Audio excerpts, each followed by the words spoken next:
From the unexplained to the mundane, come join us on a journey to the fringe.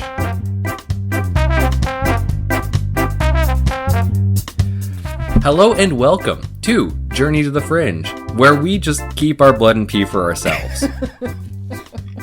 We're very selfish that way. I'm saving it to see what I can do with it.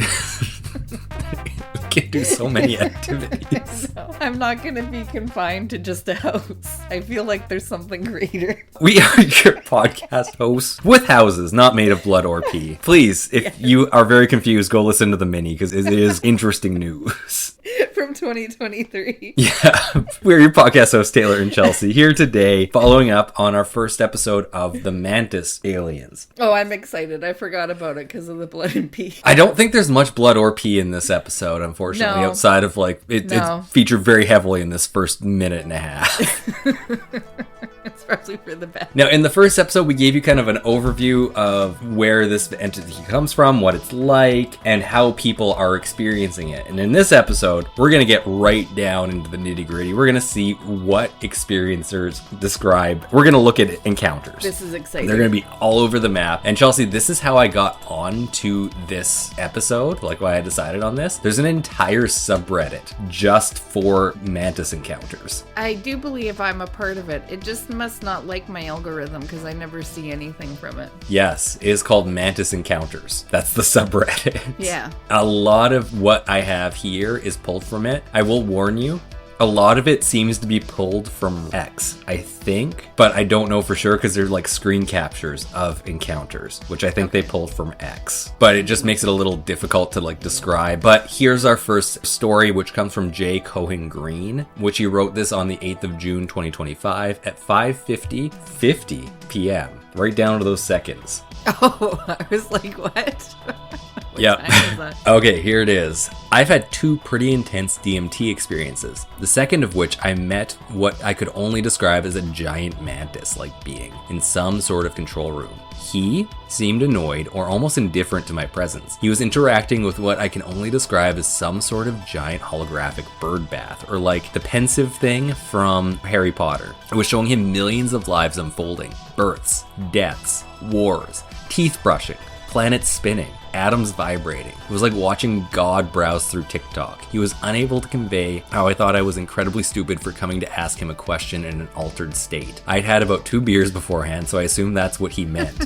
Unless he meant the fact that I was obviously tripping balls. Lol. I wasn't able to say anything, just watched him tap away unfazed like this was an everyday occurrence for him. After what felt like 10 minutes of awkward silence, he turned his head almost 180 degrees like an owl to finally look at me, said something along the lines of, "You've reached the threshold between light and structure. Most arrive here after the body dies. You came by a shortcut. This is frowned upon." Cool. And he sent me back. I think about it often, lol. The whole thing reminds me of the Tool song Rosetta Stoned. I don't even know what my question was. Haven't been brave enough to do DMT again for close to 10 years now. It's because he was bothering him.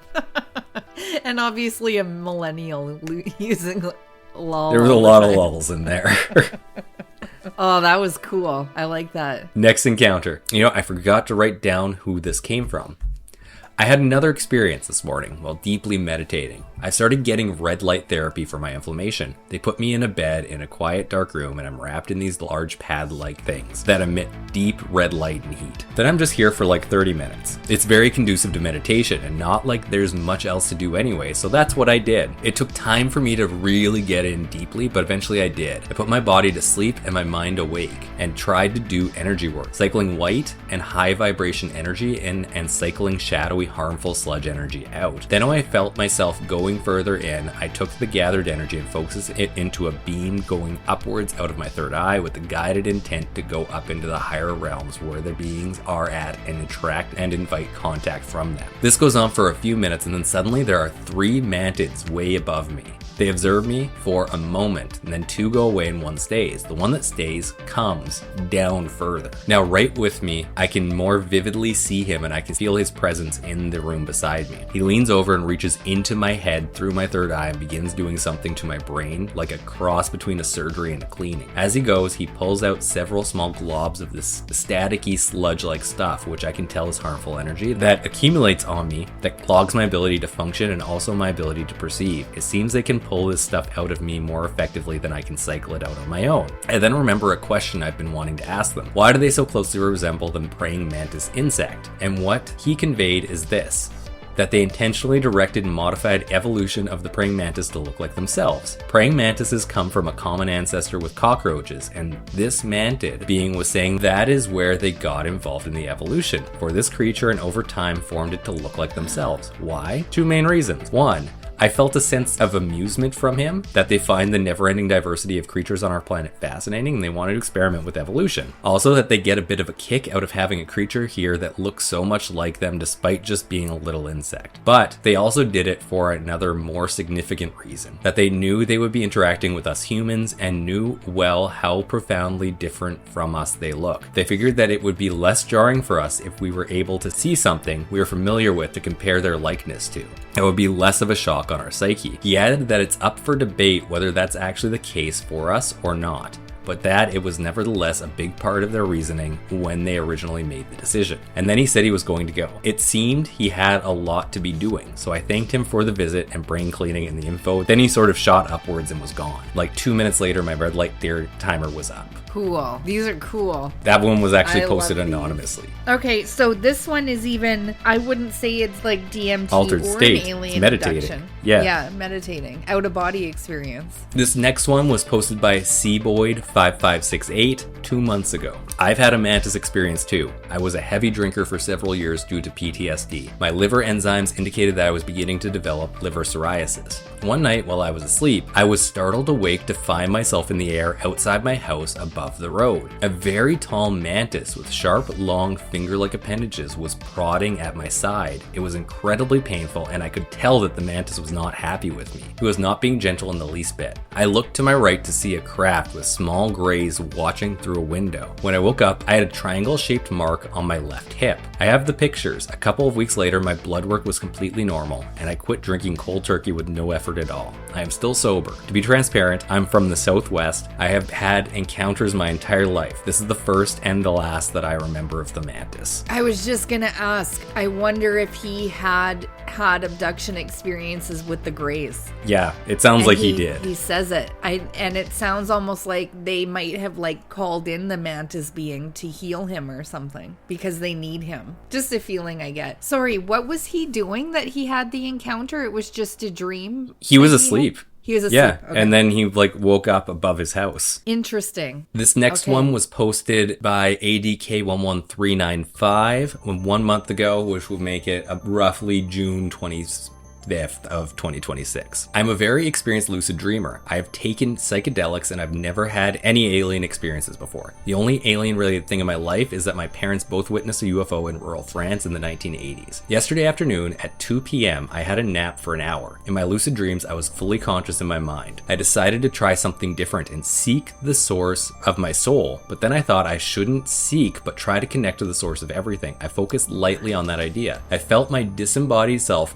glide through a portal and into space and saw the visual of black and stars flying past me.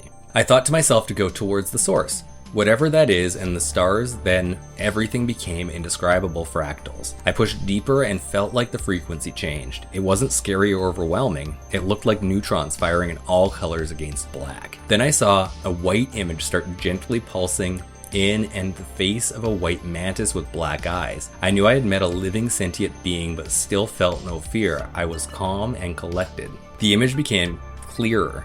I had the full body of a small white mantis. It was standing on what appeared to be a world or landscape. Behind it was a large red mushroom. In the distance were skyscrapers that reminded me of New York standing beyond a grassy area. The entire scene had strange distortions and black markings running through it. I looked at it and waited to say anything. It took several seconds for either of us to speak. Me, hello. I felt slightly shy. The being, hello. At this point, I wondered whether I should ask its name or give mine first. I was unsure because of folklore about fairies and names. I didn't know what this being was, but I somehow had the impression it was male and seemed neutral. The voice sounded male, although there was no actual speaking coming from it. Everything was telepathic. I think it sensed my worry to give him my name and it spoke up.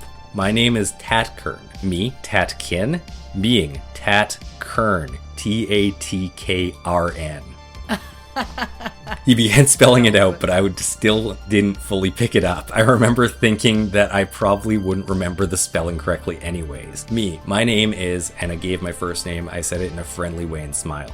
The being, you have been practicing? Then it asked again, you have been practicing? I thought to myself, he must be talking about controlling my dreams these past few years.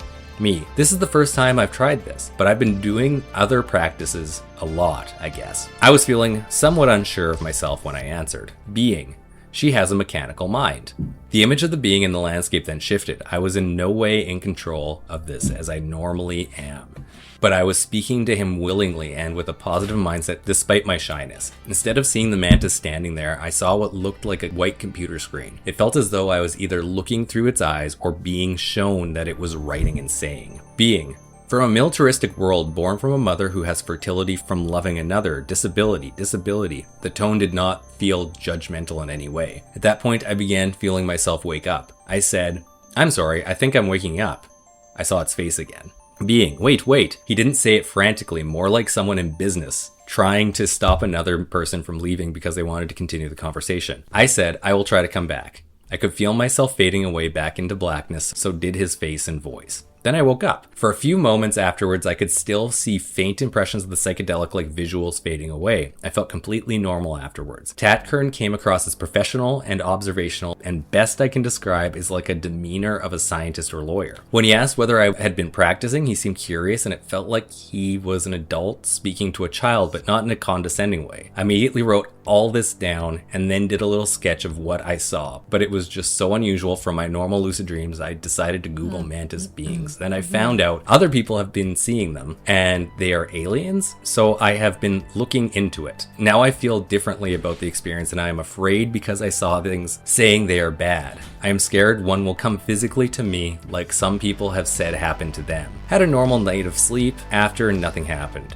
Are they really bad? He didn't feel bad after I thought I had made a new friend and wanted to speak to him again. Now I am scared that this whole new world for me and I'm feeling out of my depth here. Are they bad or are they like good spirit guides? Oh my gosh. That's kind of where that one ends. I'm loving this. This is so cool. I believe this one, yes it does. This one comes from Coast to Coast AM.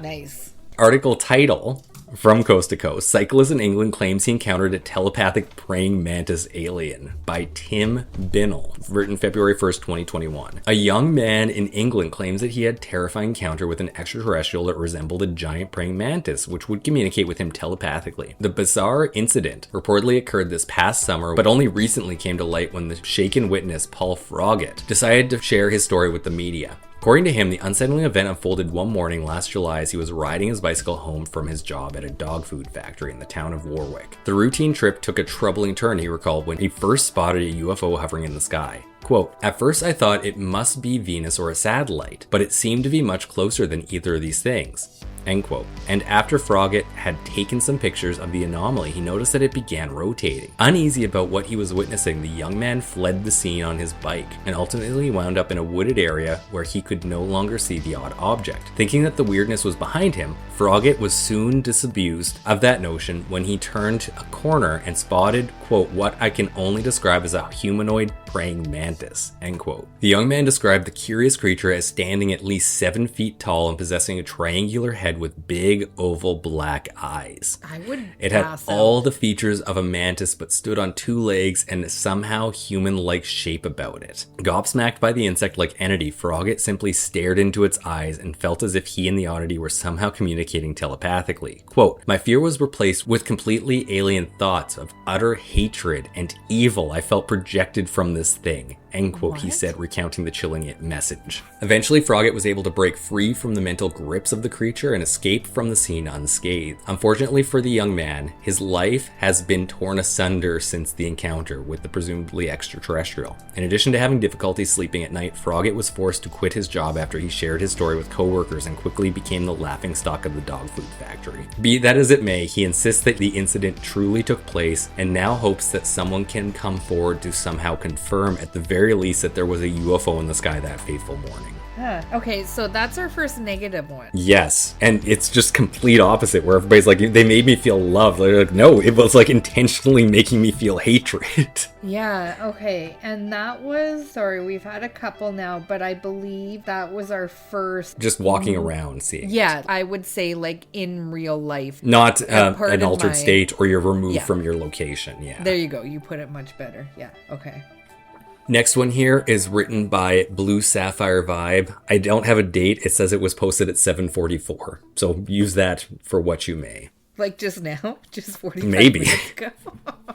During my 2 abduction, I know there were more, don't ask how, which I can remember because I was terrified and behaved like a wild animal that would do anything to escape. I can't and don't want to forget the strange instrument. There were also at least 2 other characteristics of other treatments. I managed to preserve this memory because it was absolutely terrifying to me that this thin, thick tube, I would actually compare it to like a needle, was used to insert the interface behind my left ear. I tried to scream to break free from the paralysis. I cursed many times. I was filled with aggression and a whole mix of emotions that I'm not proud of. It was a terrible experience because of my reaction. Although from a medical perspective, I have never encountered such professionals as the Greys in their field. No matter how wildly I behaved, the operation was performed perfectly. I feel sorry for the mantis who calmed me down. I had not an ounce of gratitude left in me. If I could, I would have ripped them all apart, taken over the ship, and destroyed us all. I was in a state of pure rage. I don't wonder why they don't let us move. The trauma allowed me to retain this memory. Seeing myself from this perspective was more terrifying than having something implanted in my brain. For a long time, I felt bad about treating them this way. A lot was explained to me why I had this experience. Why? For what purpose? Of course, I only remember small details, which is very irritating because this part should be the most important. I was given a tour of the ship beforehand. I wasn't immediately treated like a piece of meat. Despite this, the worst memories stayed with me, which casts a very unpleasant shadow over the whole experience. It's so sad that we remember things that hurt us most. This part of our brain stores information most strongly and doesn't let it disappear. It's a pity that good memories are fleeting because what is interested is in our survival does not register positive experiences at all, only negative ones. That's the end of that encounter. Very brief. The next one was posted July 22nd to the Mantis Encounters by Skalandic. First Mantis encounter through meditation. I'm just throwing this out there to see if anyone had a similar experience. So I was standing on my front porch at night smoking a cigarette and gazing at the stars as I normally do. The sun had set maybe a half hour ago, so it was dark but not entirely midnight black. As I look into the cosmic void, I see a star that is flickering more than the other ones around it. I became fixated on the stars, and as I'm staring at it, I'm overwhelmed by the sense of someone looking at me. I was still looking at the star when I saw this strange, almost cloud-like form getting bigger in my vision. It reminded me of whenever you look at the sun and look away and it leaves an after image on everything else you look at. It couldn't have been a burned image because it was localized to the space where I saw it. I'm staring at this purplish, greenish, and bluish blob. It begins to take a more concrete form. It almost seemed as if it was coming from the stars, as if it were attached by a long string reaching down right in front of my face on Earth. I could very clearly make out what appeared to be the head of a praying mantis, roughly an upside down triangle shape with huge eyes on the side of the head and the small mouth in the center at the bottom of the triangle. I didn't really interact with it in any meaningful way, and I wasn't really sure if I even saw it because my mind rejected the possibility that it was a no BS extraterrestrial. It almost felt like the entity saw me looking at it in space and was surprised that I perceived it, and so it moved in for a closer look. It didn't stay very long, just long enough for me to get a look. It didn't fade away either, like a sunspot in your eye does. It was there in front of me momentarily, and then after I really got a good look at it, it disappeared as quickly as it popped up. I'm posting this to see if anyone else had a similar experience. I'm also trying to gain some insight into what it could have wanted with me, if anything. I would also like to know if anyone had any pointers on how to interact with it.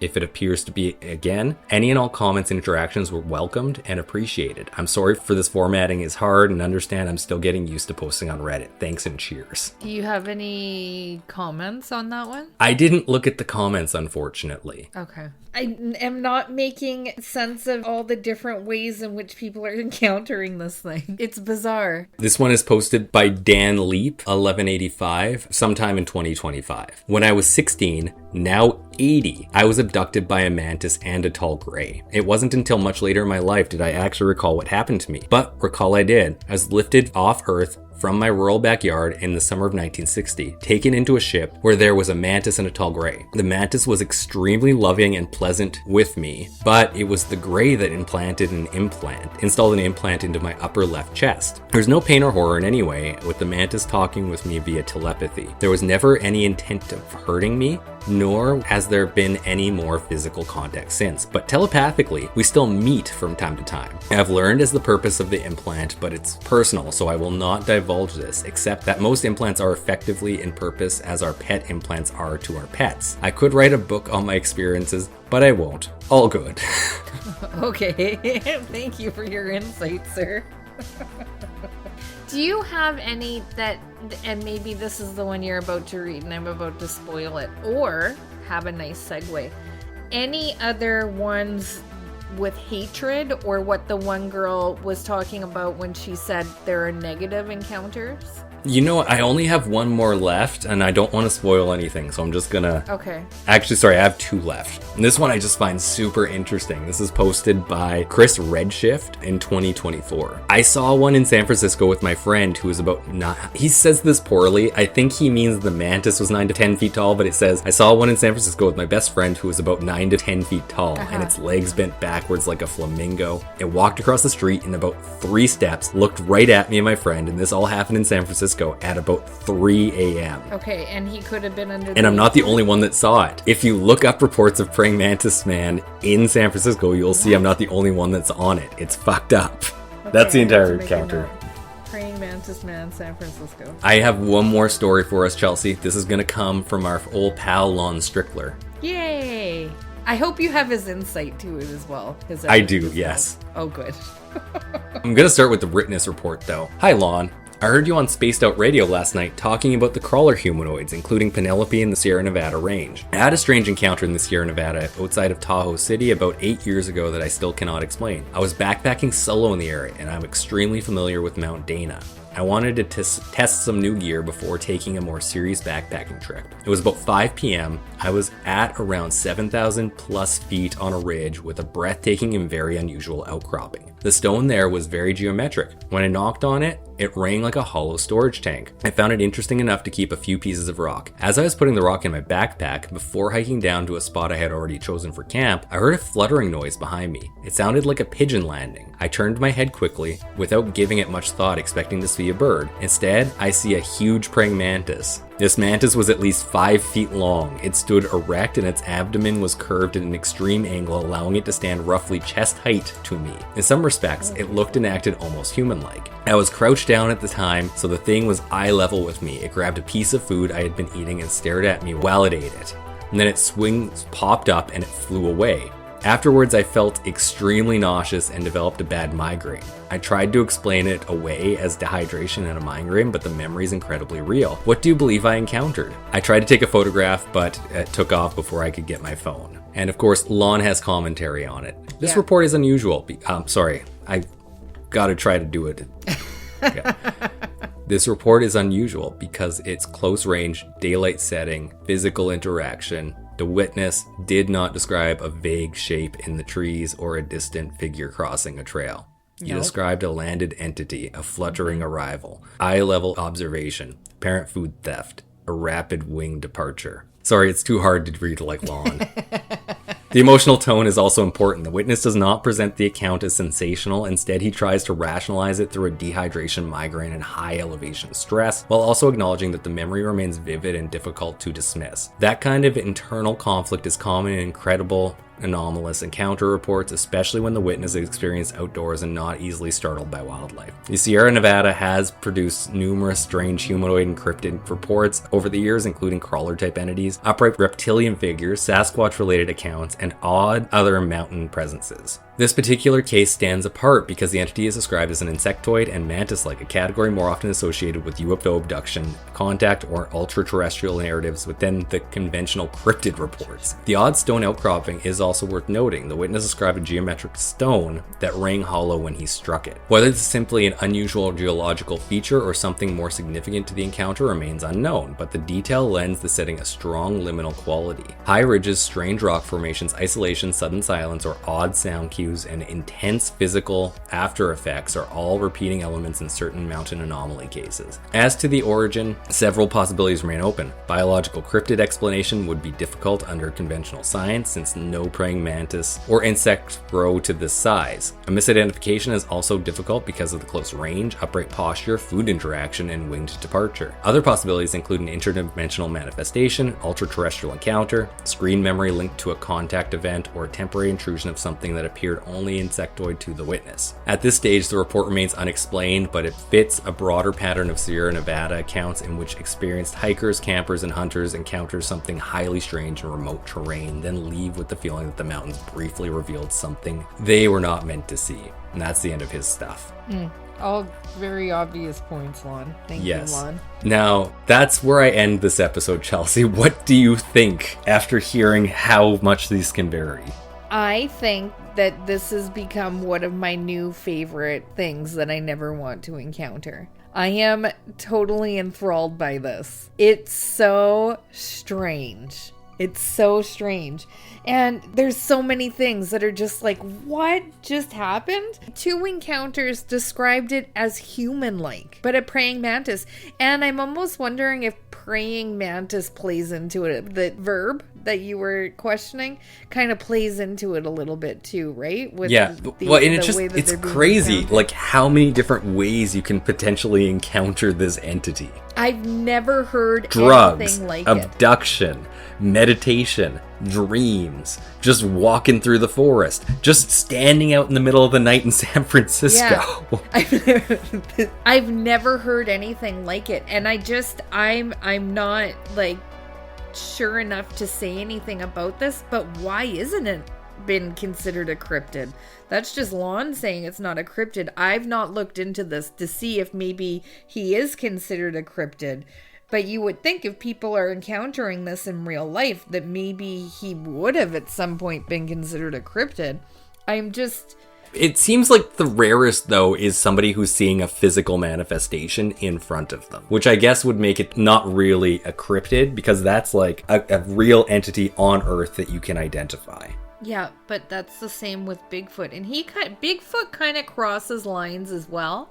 But for the most part, it's people in the woods that are seeing Bigfoot. Yeah, it's nothing like this. I don't think I've ever heard of anything like this. And I've not looked so much into him that I've heard about all of these different interactions with somebody. And I put forth this to you. I've brought up Dolores Cannon before, specifically with the NPCs. Dolores Cannon came up with that term. I would love to look into Dolores Cannon. I'm sure she's probably an asshole. However, she has some pretty thick books. She deals with a lot of regression and stuff like that, abductions and everything. I've read one of her books. I put forth this because I thought this was kind of an interesting thing, and it's kind of the only thing that I can not explain but input on this. She kind of had this theory that, the Greys were doing the abduction.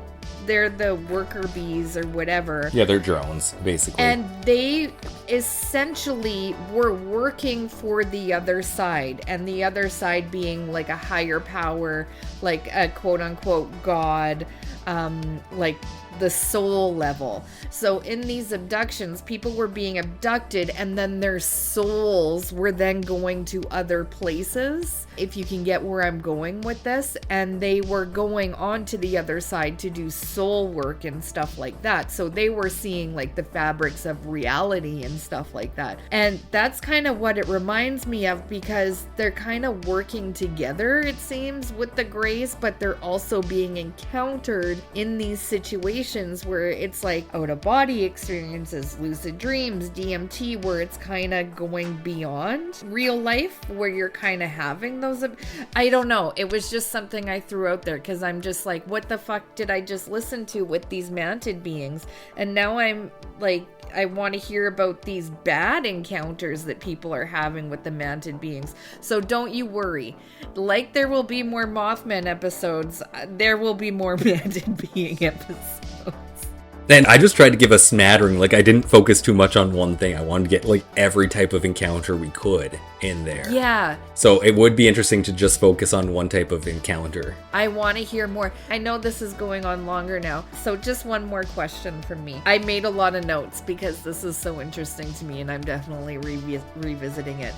Did anything come up to you similar to like the Greys, where say like Betty and Barney Hill the night before they had their abduction experience watched like a weird television show on TV that had a Grey like kind of being, or like anything like that, where like I didn't seem to find anything like that with this, but it does seem to develop slowly.